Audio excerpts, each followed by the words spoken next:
क्या कोई वाकई में पीके फैक्टर कमाल कर पाएगा, इस पर हम बात करते हैं। चुनाव में पीके फैक्टर क्या वाकई में असर दिखाएगा?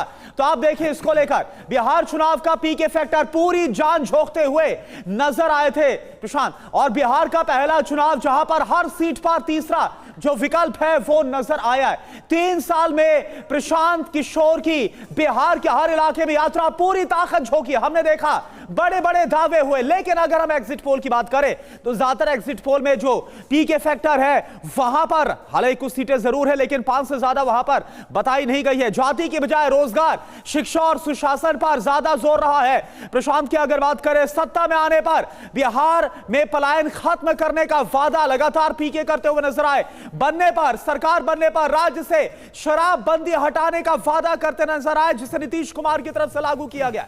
पीके का दावा क्या है? युवा, बुद्धिजीवियों, मजदूरों का पार्टी को समर्थन। जन स्वराज पार्टी वोट कटवा साबित हुई तो बीजेपी को नुकसान होगा, इस बात का भी दावा करते नजर आए। बड़ी बात देखिए, जन स्वराज पार्टी 10% से ज्यादा वोट लाई तो पीके बन सकते हैं किंग मेकर।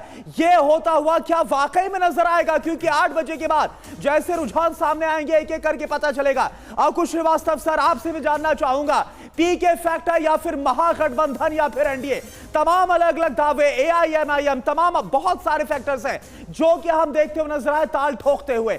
अब आपको क्या लग रहा है? पूरे आपने चुनावी सरगर्मियां देखी,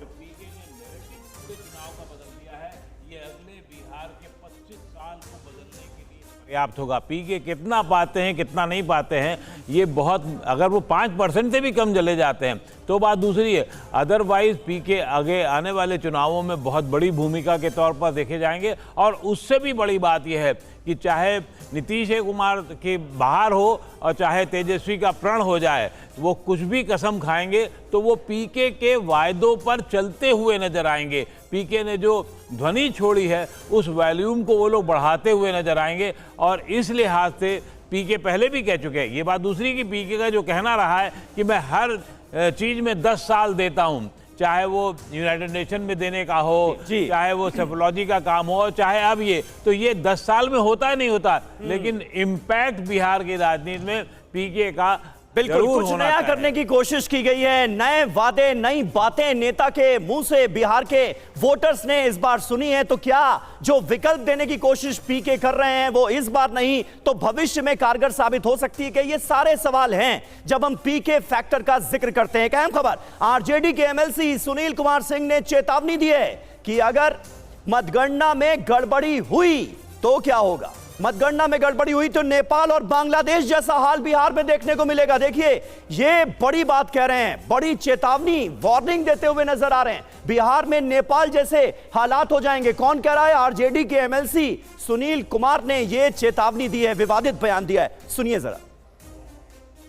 पूरी जनता सड़क पर आएगी और वो दृश्य देखने को मिलेगा जो आपको नेपाल में देखने को मिला है। और पूरी जनता इस चीज से आशंकित है कि ये बेईमान लोग, जिस चुनाव आयोग के बारे में साख पर उसका बट्टा लग चुका है, जितने रिटर्निंग अफसर हैं, किस तरह से उनकी पोस्टिंग की गई है, तो यह पूरी जनता आशंकित है कि कहीं न कहीं आप बेईमानी कीजिएगा तो आपको भी नेपाल का दृश्य यहां पर देखने को मिलेगा। और हर्षवर्धन त्रिपाठी जी हमारे साथ मौजूद हैं। हर्षवर्धन जी, इस बयान के क्या मतलब, क्या मायने? काउंटिंग से ठीक पहले चुनाव आयोग पर न सिर्फ आरोप लगाए जा रहे हैं बल्कि नेपाल की याद दिलाई जा रही है।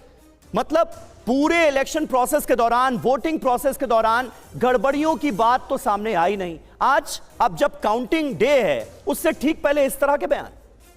अमीर जी, सबसे पहले तो देश को लोकतंत्र का पर्व है, उत्सव है, उसकी बहुत शुभकामनाएं। और ऐसे कुछ विघ्न संतोषी होते हैं, लेकिन आपने जो कहा, 0 रिपोलिंग हुई है बिहार के इतिहास में, तो चुनाव आयोग की जमकर प्रशंसा होनी चाहिए। और मैं तो नहीं समझ पाया कि कल से अब तक इनकी गिरफ्तारी क्यों नहीं हुई, क्योंकि लोकतंत्र में इस तरह की अराजकता करने वाले को सीधे जेल भेजना चाहिए। इसमें कोई हिब्बट नहीं होना चाहिए। आप अगर कोई गड़बड़ी है उसको बताइए कि ये गड़बड़ी है। चुनाव आयोग कोई पक्षपात कर रहा हो तो ये बताइए कि ये पक्षपात कर रहा है, उसके खिलाफ बिल्कुल लड़ना है। लोकतंत्र में होता ही, ये लड़ने का एक तरीका भी होता है। लेकिन जब आप कहते हैं कि इसको नेपाल बना देंगे, ये हो जाएगा। कोई कहता है कि हमारा निकलेगा, नेता निकलेगा या पीठासीन अधिकारी। मतलब क्या आप चाह रहे हैं? और भारत ने इन्हीं सब चीजों को खारिज किया है। हम भले हमसे कट कर निकले देश पाकिस्तान, बांग्लादेश बर्बादी की कगार पर रोज खड़े रहते हैं, भले दुनिया के हर हिस्से में उथल पुथल है, हम मूलतः लोकतांत्रिक लोग हैं। हम इस तरह की बात करने वाले को बर्दाश्त नहीं करते। और कई बार यह भी होता है कि आपको अगर लगने लगे कि हम हार रहे हैं तो बहाने भी खोजे जाते हैं। कोई भी जीते कोई भी हारे, ये बयान, ये भाषा बर्दाश्त नहीं की जा सकती।